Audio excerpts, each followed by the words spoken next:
Market లో invest చేసి మీ డబ్బులు డబుల్ చేసుకోవాలనుకుంటున్నారా? సుందరరామిరెడ్డి గారి లైవ్ సెమినార్ కి అటెండ్ అవ్వండి. నమస్తే రమగారు. నమస్తే జయ. రమగారు, ప్రొద్దుటూరులో ఒక ఇష్యూ జరిగింది. అసలు అంటే మాట్లాడుకోవటానికి చాలా ఇబ్బందిగా, బాధగా అనిపించే ఇష్యూ. కన్న తల్లినే బీటెక్ చదివిన కుర్రోడు అమానుషంగా కూరగాయలు కోసే కత్తితో హతమార్చాడండి. అంటే వినటానికి ఈ వార్త నిజమా కాదా 1-2 సార్లు చెక్ చేసుకున్నాను నేనైతే. ఇది నిజమేనా, ఇది నిజమేనా, లేకపోతే ఏదన్నా గబుక్కున వేరే వార్తని ఇట్లా కన్వర్ట్ అయ్యిందా, ఏదో జరిగిందని కాస్త లోతులోకి వెళ్తే బీటెక్ చదువుకున్న పిల్లవాడు, వాడు హైదరాబాద్లో ఉద్యోగం చేస్తూ ఉన్నాడట. సినిమాల మీద ఏదో ఇంట్రెస్ట్తో తరచూ డబ్బులు అడగటం, వీళ్ళు ఉన్న కొద్దో గొప్ప ఇవ్వటం, తర్వాత ఇవ్వలేకపోవటం. దీంతో ఇంటికి వస్తే ఆల్ ఆఫ్ సడన్ నువ్వు ఇంటికి ఎందుకు వచ్చావు అని ప్రశ్నించిన తల్లిని, ఒక్కడే ఒక్క కొడుకంట రమ్మగారు. తండ్రి ఇంట్లో ఉండగానే అతన్ని ఒక రూమ్లో పెట్టి బంధించి కూరగాయలు కోసే కత్తితో, ఆవిడ ఉపాధ్యాయురాలట తల్లి, ఆవిడకి పంచ ప్రాణాలంట రమ్మగారు కొడుకంటే. ఎవరికి ఉండదమ్మా, ఎవరి పిల్లలంటే వాళ్ళకి అలాగే కదా ఉంటుంది. చూడండి, హతమార్చటం ఏంటంటే అసలు పరిస్థితి. అంటే ఉపాధ్యాయురాలంటే ఎంత క్రమశిక్షణగా పెంచుంటారు, ఎంతమంది పిల్లల మనస్తత్వాలు ఆవిడకి తెలుసుంటాయి. ఎంత బాధాకరమైన విషయం కదా రమ్మగారు. మానుషం పోయిందమ్మా మనకి. మనుషుల్లో హ్యుమానిటీ అంటే సహజమైన లక్షణం కదా, మనుషులకి ఉండాల్సిన సహజ లక్షణం ఏంటి? మానుషమే. అవును. నొప్పి, బాధ ఇవి తెలిసి ఉండాలి. ఆపేక్ష, ఆప్యాయత, ఇది మనది, ఇది పరాయిది, వీడు మనలాంటి వాడే, ఇలాంటి భావాలన్నీ మనుషులకు సహజమైన భావాలు. అవి పోతున్నాయి మనకి సమాజంలో నుంచి. అది బయటికి వెళ్ళిపోయింది జయ. అవునండి. ఇప్పుడు ఈ పిల్లవాడు వాళ్ళ అమ్మని చంపేసి వాడు పారిపోలా, అదే ఇంట్లో లోపల కూర్చుని వాడు తలుపేసుకుని కూర్చుని పాటలో పద్యాలు ఉన్నవాడు నార్మల్గా ఉన్నాడంటావా అసలు? ఇప్పుడు ఎవరైనా క్షణికావద్రేకంలోనో కోపంలోనో ఏదో చేతిలో ఉన్నది విసిరేసో, కొట్టేసో, పొడి చేసో, ఏమిటో చేశాడు అనుకుందాం. ఒక క్షణం అయ్యాక వాడికి కాన్సిక్వెన్స్ తెలిసిపోతుంది కదా జయ. దీని తర్వాత చంపేశాం, మనకు అమ్మ లేదు ఒకటి, ఇక రాదు, అది అర్థమవుతుంది. హత్య మనం చేసింది, దీనివల్ల రేపేం రాబోతుంది, ప్రజలేమంటారు, పోలీసులు ఏమంటారు, మనకు శిక్ష పడచ్చు, ఇవన్నీ తెలియనివా? పిల్లవాడు చదువుకున్నవాడు కదా, బీటెక్ పిల్లాడంటే తెలివి తక్కువ పిల్లాడు కాదు, చదువుకున్నాడు. వాడికి కాన్సిక్వెన్స్ గురించి ఆలోచించి పారిపోవటమైనా చేసి ఉండాలి. వాడు అది కూడా చేయకుండా గదిలో కూర్చునంటే వాడి మానసిక పరిస్థితి మీదే రకరకాల డౌట్లు వచ్చినాయి నాకైతే. అవునండి. మనసు సరిగ్గా లేదేమో, ఆ అబ్బాయి ఏమైనా డిప్రెషన్స్లోకి గోత్రూ అవుతున్నాడా, వాడు ఏమైనా మెడికేషన్లో ఉన్నాడా, ఎలాగో చంపేశాము ఇంకెందుకు పారిపోవటం అలా అనిపించిందా, అసలు వాడు ఏమనుకున్నాడు? ఈ చంపటాలు చేయ ఇదని కాదు. ఇటీవల కాలంలో చూస్తే పింతల్లులు పిల్లల్ని చంపేయటం, బాబాయిలు పిల్లల్ని చంపేయటం, మేనమామ మేనల్ గోడల్ని చంపేయటం, చిన్న పిల్లకి చేతులు కాళ్ళు వెనక్కి కట్టి సొంపులో పడేశారట. మనుషులా జయ వాళ్ళు అసలు ఎక్కడి నుంచి పుడుతున్నాయి ఈ గుణాలు? ఏం చూసి, ఏం విని, ఏం ఆలోచించి? కాన్సిక్వెన్స్ రేపు నాకేమవుతుంది కాదు, అసలు వీళ్ళని ఈ పని చేయటం ఏమిటి? ఒక గట్టిగా ఒక దెబ్బ కొడితే మొహం కందిపోతే పిల్లలు ఎవరికైనా ఎంత ఉసురు అనిపించాలి జయ. మన బిడ్డ అయితే ఏమిటి, పరాయి బిడ్డ అయితే ఏమిటి? చంపేయటం, కట్టేయటం, పడేయటం, ఏమిటో చేసేయటం. అది పసిపిల్లల మీదే చూపిస్తున్నారు. చిన్న పిల్లలని లేదు, తండ్రులని లేదు, తల్లిని చంపేసేయటం. ఇప్పుడు తల్లిని చంపడం, వీడేదో ఒక కుర్రాడు కాస్త 24-23 ఉండుంటాయి వీడికి, అంతే కదా. వాడేం ఫ్రస్ట్రేషన్లో ఉన్నాడో ఏమో. అసలు 15 ఏళ్ళు 14 ఏళ్ళ ఆడపిల్లలు ఎవరినో పిలిచి అమ్మల్ని చంపించేసినవి కూడా చూస్తున్నాం. అవునండి, అవును. అసలు చంపితే ఏమవుతుంది అనేది వీళ్ళకి ఇప్పుడు పిల్లలకి అర్థమవుతోందా? నాకు అదొక పెద్ద ప్రశ్నగా ఉంటుంది ఎప్పుడు కూడా జయ. ఇదివరకే టీవీలలో ఏదైనా మరణ వార్త వస్తే 3 రోజుల పాటు టీవీలో ఏ ప్రోగ్రాములు వచ్చేవి కాదు జయ. ఒక్కోసారి 10 రోజులు అదేదో సంగీతం వాయించేవాళ్ళు, సంగీతాలు. అక్కడి నుంచి ఏంటి, విషాద గీతం. అసలు టీవీలో ఏ ప్రోగ్రాంలు ఉండేవి కాదు. వారి మరణాన్ని మనం ప్రజలందరూ ఆ మరణ దుఃఖాన్ని బాధగా అనిపించేది పరిస్థితి నడిచేది. ఇప్పుడు అట్లా కాదు. మనం సినిమాల్లో చూస్తాం, ఓ కుర్రాడు ఓ ఇంత కత్తెతో పుచ్చుకుంటాడు, వాడు ఎక్కడ పడితే అక్కడ పొడి చేసి చంపేస్తాడు. ఏ సినిమాలో అయినా ఈ చంపేసిన తర్వాత పోలీసులు వచ్చి ఈ పొడి చేసిన వాడిని ఏం చేశారు అనేది మనం ఎక్కడైనా చూస్తున్నామా? అసలు డజన్ల కొద్దీ చంపేస్తారు. వందల కొద్దీ చంపేస్తారు. రకరకాల షేపుల్లో కత్తులు, కటార్లు, ఇంతవి అంతవి రకరకాల సాధనాలు, చిన్న బ్లేడ్తో పేక్కోసేయచ్చు అని చూపించిన సినిమాలు ఎన్ని సినిమాలు జయ. ఎక్కడ కట్ చేస్తే చచ్చిపోతారో వందల కొద్దీ సినిమాల్లో చూపించారు మనకి. ఎలా తప్పించుకోవాలో కూడా అది చూస్తాం. పొడిచే ఎలా సులువుగా నోట్లో నుంచి తీసి బ్లేడ్, ఆ నోట్లో బ్లేడ్ అంటే వాళ్ళ అమ్మ కడుపు కాలాల్సింది చూస్తే నాకు. అవునండి. నోట్లో బ్లేడ్ పెట్టుకుని తీసి చంపటం ఏమిటమ్మా మీ యావనాలు వీళ్ళ దర్శకత్వ ప్రతిభల్ని ఏం చేయాలో అర్థం కాదు. మీరు ఎవరెవరికి నేర్పిస్తున్నారు ఈ సినిమా వీళ్ళు చూడకూడదు అని ఉందా ఎక్కడైనా? ఇంత బుడ్డాడి దగ్గర నుంచి చూస్తాడు కదా, వాడికి ఒక బ్లేడ్ దొరికితే వాడు ఆ పని చేయడా? నిజంగా అసలు ఆ నోట్లో నుంచి బ్లేడ్ తీసిన సీను అన్ని అట్లానే ఉన్నాయి అన్ని రమ్మగారు. అలాంటివే. అన్ని అట్లానే ఉన్నాయి. అన్ని ఇవే చూసి మొన్న మనం చూసాం కదా, క్రికెట్ బ్యాట్ కోసం పక్కింటి పిల్లని చంపేలి. చంపేయటం ఏమిటమ్మా మరీ విడ్డూరంగా. ఇంత పిల్లని పోని వాడే పెద్ద గడిగట్టిన పెద్దవాడా, మీసమైనా రాని చిన్న పెద్దవా, పసి పిల్లవాడు 14-15 ఏళ్ళ వయసా అది. వాడికి అన్నం తినడమైనా సరిగ్గా వచ్చా జయ ఆ వయసుకి? ఇవి ఎలా ఉంటుందంటే మనం ఏది చూసినా మనని ఆ వైపుకి ప్రోవోక్ చేసేది. వీళ్ళ మీద పగ తీర్చుకోవాలంటే వీళ్ళ తాలూకు వాళ్ళని చంపేయాలి అంతే. ఈ చంపేయటం అంటే ఎంత సులువు, ఎంత సహజం, ఎంత సామాన్యం అయిపోయిందంటే మాటల్లో ఇది చెప్పలేదు. మనుషులు చెయ్యకూడనిది అన్న మాట. నువ్వు 2 గంటలు సినిమా తీసి చిట్ట చివరిలో ఇది చేయకండి అని ఒక డిస్క్లైమర్ రాస్తారా మీరు? ఈ లోపలన్నీ వందల వేల హత్యలు, ఎవడెవడిని ఎక్కడెక్కడ కొట్టేయచ్చు, ఏం చేసేయచ్చు, వాడి జీవితాన్ని ఎలా సర్వనాశనం దుంపనాశనం చేసేయచ్చు, అవే కదమ్మా చూస్తున్నాం మనం. అవునండి. అన్నీ అంతే. ఇవి కూడా, ఈ హత్యలు కూడా పగ తీర్చుకోవటం, పగలు తీర్చేసుకుంటూ ఉంటాం. పిల్లల్ని కూడా ఇప్పుడు నేను ఇదివరకటికి ఇప్పటికీ ఒక డిఫరెన్స్ వచ్చింది జయ. ఇది మనం ఏదో డిస్కషన్ లాగా తీసుకెళ్తున్నాం కానీ మనం ఈ కొన్ని రకాల వెబ్సైట్లు, కొన్ని రకాల పేపర్లలో కూడా మా అమ్మ నాన్న నన్ను సరిగ్గా చూడలేదు, మా అమ్మ నన్ను సరిగ్గా పట్టించుకోలేదు, మా నాన్న నాకు సమయం ఇవ్వలేదు, మాకు ఎక్కువ అట్మోస్ట్ కేర్ ఇవ్వలేదు, మమ్మల్ని ఈ విషయంలో హర్ట్ చేస్తారు, మమ్మల్ని జడ్జి చేశారు, మమ్మల్ని అది చేశారు, మమ్మల్ని ఇవే చదువుతూ ఉంటాను జయ. దానికి సమాధానాలు రాస్తుంటారు. ఫేస్బుక్లో కూడా చదువుతామా ఆ కింద నుంచి వాళ్ళతో ఉండొద్దు, వాళ్ళని వదిలేసి వెళ్ళిపోండి, అలాంటి వాళ్ళ మీద పగ తీర్చుకోవాలి, అలాంటి వాళ్ళు. ఈ జడ్జిమెంట్లు డజన్ల కొద్దీ. అక్కడ అది ఎవరికో ఒకరికి ట్రిగర్ అవుతుంది కదా, పాయింట్ అవుతుంది కదా రమ్మగారు. 100% ట్రిగర్ అవుతున్నాము. మనం ఈ పంచుకోవటము, చెప్పటం కూడా ఇదివరకట్లాగా మనం ఎవరిని దేనికి క్షమించట్లేదు జయ. ఎంతసేపు అమావాస్య నాడు అట్టేయలేదు, పున్నన్నాడు పప్పేసి పెట్టలేదు, అంతే. ఇదే పెట్టింది ఏం లేదా? మీ అమ్మ నాన్న మిమ్మల్ని సరిగా చూడలేదు, నువ్వు పుట్టినప్పుడు ఇంత పుట్టలేదు, మీసాలతోటి పుట్టలా నువ్వు.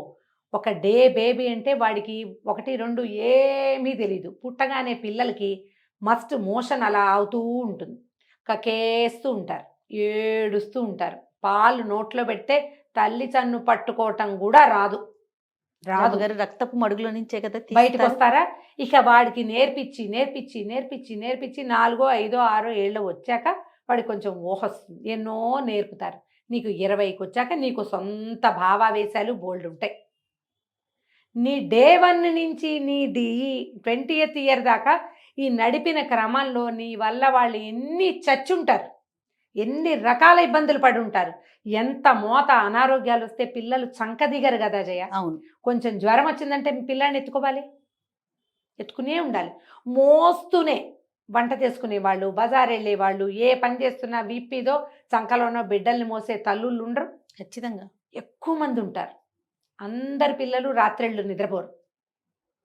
రాత్రిపూట నిద్రపోని బేబీని ఎత్తుకోవటం ఎంత కష్టం. అవునండి. ఆ మోతంతా ఈ తల్లులు తండ్రి వీళ్ళు ఏం చెప్పకూడదని పుట్టేసింది ఇప్పుడు సమాజంలో.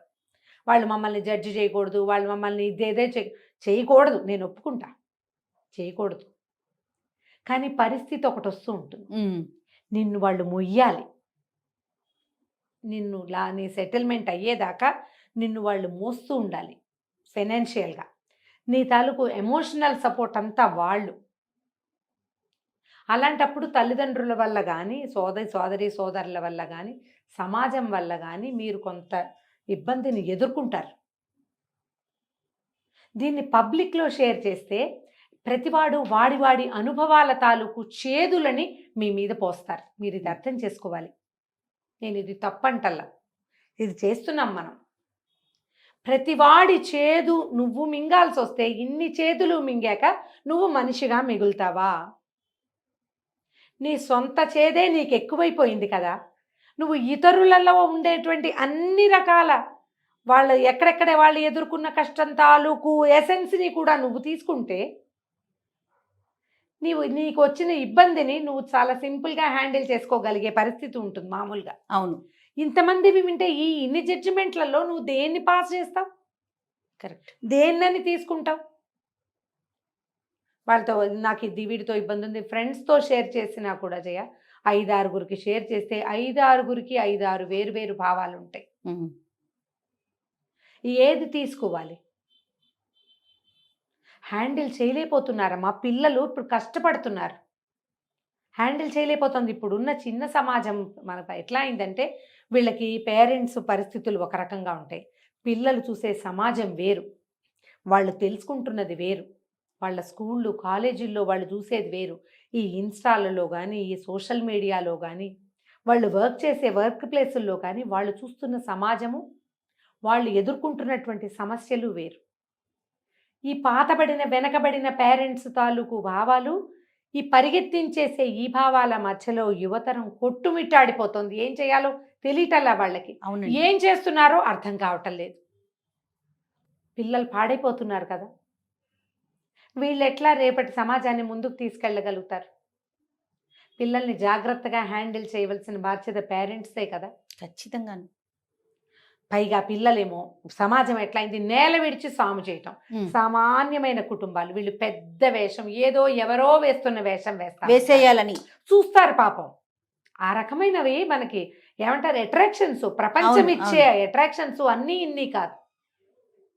అదేదో సూపర్ అనిపిస్తుంది, అదేటో చేసి నువ్వు చూడవా 20-25 ఉద్యోగం చేసే పిల్లలు ₹1,00,000 ఫోన్లు కొనేసుకుంటారు. అవును రమ్మగారు. సమాజం ఇన్ని పక్కల నుంచి లాగేస్తుంటే యువతరానికి అర్థం కావటల్లా. పైగా ఎప్పుడు కాన్సిక్వెన్స్ని తెలుసుకునే అవకాశం అసలు లభించట్ల. ఏ కాన్సిక్వెన్స్ని వాళ్ళు ఊహించలేదు. ఇప్పుడు ఈ పర్టికులర్ కుర్రవాడు ఎవరైతే వాళ్ళ అమ్మని పాపం సంహరించేశాడో వాడు హతమార్చేశాడు. హతమార్చిన తర్వాత మనకు అమ్మ లేదని వాడికి అర్థమైందో లేదో, అవును, తను జైలుకి వెళ్తానని వాడికి అర్థమైందో లేదో, తను సమాజానికి ఎలాంటిది చూపిస్తున్నాను, ఎలాంటి బ్యాడ్ ఎగ్జాంపుల్ అవుతున్నాను అనేది వాడికి తెలుస్తుందో లేదో, ఏం తెలియదు వాడికి. ఇంట్లో ఎలా కూర్చున్నాడు? అక్కడ మానసిక స్థితి మీదే నాకు అనుమానంగా ఉన్నాను. వాడికి ఏం ప్రాబ్లం ఉందో ఏమో రమ్మగారు, మనం చెప్పలేం కదా. చెప్పలేము, మనం దాని గురించి ఆలోచించలేకపోతున్నాం. ప్రాబ్లం ఉందేమో, కానీ చంపాలని తెలిసింది కదా, సినిమాల్లో యాక్ట్ చేయాలని తెలిసింది, ఉద్యోగం చేస్తా ఉన్నాడు, ఇన్ని తెలిసినోడికి అసలు ఆలోచన ఎలా వచ్చింది? ఇప్పుడు అదేదయ్యా చూడు, ఇప్పుడు పిల్లలకి అన్నీ తెలుసు, డాన్సులు చేయడం తెలుసు, అవి చేయడం తెలుసు, రీల్స్ చేయడం తెలుసు, ఎక్కడెక్కడ ఏమేమి ఉన్నాయో అన్నీ చూడడం తెలుసు. ఇది చేసేస్తే ఏమవుతుందో ఎందుకు తెలీదు, ఎందుకు తెలియట్లేదు, ఇది తెలుసుకోవట్లేదు. ఎందుకంటే నేను ఈ పొరపాటు చేశాను, దానివల్ల నేను ఇది ఎదుర్కొన్నాను అని చెప్పేది తక్కువ. అవును రమ్మగారు, నేను ఈ మిస్టేక్ చేశాను, దీనివల్ల నేను ఈ ప్రాబ్లమ్స్లో ఉన్నాను. అవును, చట్టపరంగా కానీ లేకపోతే కుటుంబ పరంగా కానీ నన్ను ఇలా నేను ఇబ్బంది పడ్డా, నేను చాలా బాధపడ్డా అన్న చెప్పే వాళ్ళు వస్తే బాగుంటుంది. అలా అది కాకుండా ఏమైంది, ఎంతసేపు వీళ్ళతో నేను ఎదుర్కొన్నాను, వాళ్ళతో నేను ఎదుర్కొన్నాను, నాకు ఇప్పుడు ఏం చేయాలి, నాకు సొల్యూషన్ కావాలి, ఇవే కనపడతాయి. అవును, అంతే కదా. ప్రేమించాను, ప్రేమించటము, ప్రేమించి వాళ్ళు ఒప్పుకోకపోతే వాళ్ళనైనా చంపేయాలి, మనమైనా చచ్చిపోవాలి. అంతేగాని అవతల వాళ్ళకి చాయిస్ లేదా, రెండో వాళ్ళకి చాయిస్ ఇవ్వమ్మా అస్సలు. ఇప్పుడు నువ్వు ఉద్యోగం చేయాలనుంది, ఏదో చేయాలనుంది, సినిమాలో యాక్ట్ చేయాలనుంది, మీ అమ్మా నాన్నలకు ఒక చాయిస్ ఉందా? ఏం ఆశ పెట్టుకుని ఇన్ని ఇంజనీరింగ్ చేయించి ఉంటారు వాళ్ళు, ఎన్ని అప్పులు చేసి ఉంటారు. ఈ పిల్లాడు ఏదో ఉద్యోగం మిడికి నెలకు 10,000 25,000 పంపిస్తే అప్పులు. ఉపాధ్యాయురాలంటే ఆవిడ ఏదో ప్రైవేట్ స్కూల్లో టీచర్ అయ్యి ఉంటుంది, గవర్నమెంట్ టీచర్ అని ఏం రాయడం లేదు పేపర్లో, చూసాం కదా న్యూస్లు కొన్ని. ఇప్పుడు వీళ్ళు ప్రైవేట్ ఉద్యోగాలంటే తుమ్మితే ఊడే ముక్కులు కాదా అమ్మా అవి? పిల్లల మీద సరే కాదు రమ్మగారు, గవర్నమెంట్ ఉద్యోగమే అనుకుందాం. అయితే మాత్రం సినిమాల్లోకి వెళ్ళాలంటే దానికి వెనకాల ఎంత ఉండాలి, నీ కెపాసిటీ ఉండాలా, చాలా ఉండాలి కదా రమ్మగారు, చాలా ఉండాలి. పైగా వాటికేమో ఈ సినిమాల్లో చేసి ఎంతమంది చేయట్లేదు, కానీ ప్రతివాడు లక్ ఫ్యాక్టర్ ఉండాలి మరి, రావాలి కదా, బ్యాక్గ్రౌండ్ కావాలి, టైం కావాలి. దాంతోపాటు నీతో పాటు నీ పేరెంట్స్ కూడా ఓపిక ఉండాలి. వాళ్ళు కూడా దానికి వెయిట్ చేయగలిగి ఉండాలి. వాళ్ళకి ఏం ప్రెషర్స్ ఉన్నాయో పాపం.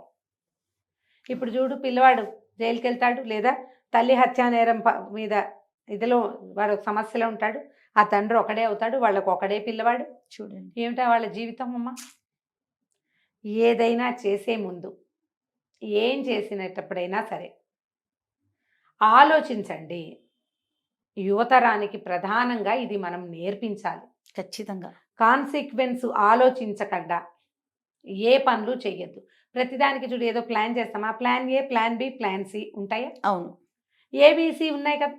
ఏదైనా ఒక పెద్ద పని, భయంకరమైంది, తొందరపాటు పని చేసేటప్పుడు వాట్ ఈజ్ వాట్ అని ఆలోచించుకోవాలి కదా. ఖచ్చితంగా ఆలోచన చేయాలా. వాడు పారిపోకపోవటం ఏమిటనేదే నాకు ఆశ్చర్యంగా ఉంది. ఎందుకు పారిపోలేదు? ఇంకోటైతే పారిపోడా? అవును రమ్మగారు కదా. పిల్లలు ఈ వైపుకి ఎందుకు వెళ్ళిపోతున్నారో సమాజం అంతా ఆలోచించాలి జయ. ఖచ్చితంగా. దీన్ని ఎంకరేజ్ చేయకూడదు. ఏదైనా మాట వచ్చినప్పుడు కూర్చుని మాట్లాడుకోవాలి. పదే పదే ఆ తల్లి కూడా వాడిని ఏం కేకలేసిందో, ఎన్ని మాటలు అని ఉంటుందో, తెక్కపుట్టిపోయి చేశాడేమో ఒళ్ళు తెలియని స్థితిలో. అవునో కాదో మనకేం తెలీదు. అయిపోయింది కదా. ఇప్పుడు వాడు అది ఏం చెప్తాడు? సరే ఏమన్నా తిట్టిన ప్రాణం తీస్తారా? తీస్తారా? ప్రాణం ఇచ్చిన తల్లినే నువ్వు ప్రాణం పైగా తీసి పనిమాల ఓ కత్తి తెచ్చి చంపి బయటికి తీసుకొచ్చి మరీ పడేసి తండ్రిని గదిలో పెట్టేసి. వాటి తెలివితేటలు చూడండి. ఇవి ఎంత మాత్రం ఏమనాలంటే అసలు వినకూడదు మనం. అవును రమ్మగారు. మళ్ళీ మళ్ళీ ఇలాంటి వార్తలు వినకుండా ఉండాలంటే, ఇలాంటివి జరగకుండా ఉండాలంటే ఎవరి వంతు ప్రయత్నం వాళ్ళు చేసుకోవాలి. పిల్లలతో సరిగ్గా మాట్లాడుకోండి. పేరెంట్స్ సరైన మాటలు చెప్పుకోండి. వీళ్ళు నేల విడిచి సాము చేసే విధానంలో ఉంటే వాళ్ళని మొదటి రోజు నుంచే వాళ్ళని నేల మీద నుంచోబెట్టండి. నువ్వు ఇంద్రుడివి, చంద్రుడివి, ఆహా ఓహో నీలాంటి తెలివిగలవాడివి నువ్వే అంటే ఇదిగో ఇలాగా తయారవుతారు. మన పరిస్థితి ఏంటి, మన సంగతి ఏంటి, మనం ఎంత చేయగలం, ఏది చెయ్యలేము అనేది వాళ్ళకి అర్థమయ్యేలాగా చేయండి. ప్రయత్నం చేయటమే, అంతకంటే ఏం చేయలేమమ్మా. అవును అవును. మన జాగ్రత్తలో మనం ఉండటమే. ఎవరైనా నువ్వు ఎంతసేపు దొంగాడ ముక్కు కొరుకుతావు రాలని, ఒరే వాళ్ళ అమ్మని వాడు చంపిన నువ్వు నన్ను చంపేస్తావు కాబట్టి అలాంటివి అనకండి. పిచ్చి మాటలు అవి కాదు. నాన్న జాగ్రత్తగా ఉండాలి, ఒకళ్ళకొకళ్ళం ఉండాలి. మాకు నువ్వు, నీకు మేము, ఇలాంటివేవో 4 మంచి మాటలు చెప్పుకుని భార్యో భర్తో ఎవరో ఒకళ్ళు కేకలేస్తే కేకలేయాల్సిందే. రెండో వాడి పిల్లాన్ని దగ్గరికి తీసి మంచి మాటలు ఆడిచ్చి, ఏ టీచర్లతోటో కజిన్స్ తోటో కొంచెం మంచి సలహాలు చెప్పించి, పిల్లలు ఎలాంటి హ్యాబిట్స్లోకి వెళ్ళిపోతున్నారో, ఏ రకమైన మానసిక సమస్యల్లోకి లోనవుతున్నారో గమనించుకోండి, జాగ్రత్త పడండి. ఇదంతా అలార్మింగే జయ. అంతే. ముందు ముందు మనం ఇంకా చూడు, పిల్లల్ని చంపేసే వాళ్ళు, పిల్లల్ని చంపేసే తల్లులు వాళ్ళని చూస్తున్నాం. తల్లుల్ని చంపేస్తున్న పిల్లలు, చుట్టుపక్కల పిల్లల్ని చంపేస్తున్న పిశాచపు చుట్టాలు, అంతా అలారమే. అన్ని గంటలు మోగిపోతున్నాయి మనకి చుట్టుపక్కల. అవును. మీరు ఎంత జాగ్రత్తగా ఉంటారు అనే దాని మీదే మన భవిష్యత్తు ఆధారపడి ఉంది. ఖచ్చితంగా రమ్మగారు. భయం వేస్తోంది కదా. చాలా భయం అనిపిస్తుంది. రైట్ రమ్మగారు. నమస్తే. నమస్తే జయ.